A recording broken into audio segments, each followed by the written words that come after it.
నా శీర్షిక యువత నీ పయనం ఏటి. సంస్కృతిని మరచి సాంప్రదాయాలను విడిచి విదేశీ వ్యామోహాలను అద్దుకుంటూ ఎటువైపోయి నీ పయనం.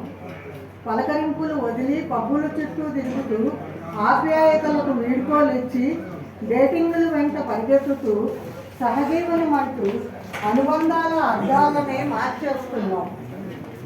అనురాగాలనే అందరూ పెడుతున్నాం. బంధం విలువలను దిగజారుస్తున్నాం. విలువలకే వలువలు ఓడదీస్తున్నాం. అత్యున్నత శిఖరాల నుంచి అగాధాల అంచుల్లోకి జారిపోతున్నాం.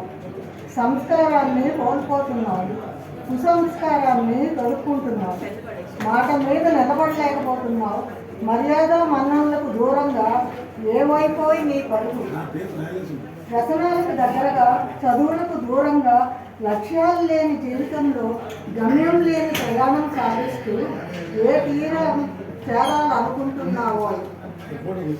స్వచ్ఛత పదం తెలియకుండా స్వార్థం అణువణువునా నింపుకుంటూ నా అనే చక్రంలో నిలబడి మనం మాటను పట్టించుకోకుండా మంచిని పక్కకు పెట్టి చెడు వైపుకి ఆకర్షితులు ఎక్కడ పోయి నీ నడక.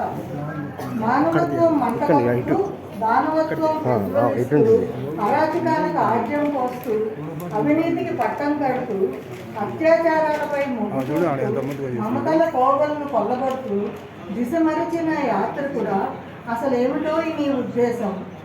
సమాజానికి అండగా, తల్లిదండ్రులకు ఆసరాగా, అప్పచెల్లుళ్ళకి ఆప్తుడిగా, తోటి వారికి ఆపద్బాంధవుడిగా, సంఘ వినాశనాలకు దేశ రక్షకుడిగా, మానవత్వానికి మారుపేరుగా, కర్తవ్యానికి సైనికుడిగా నీ నడకను సాగించు.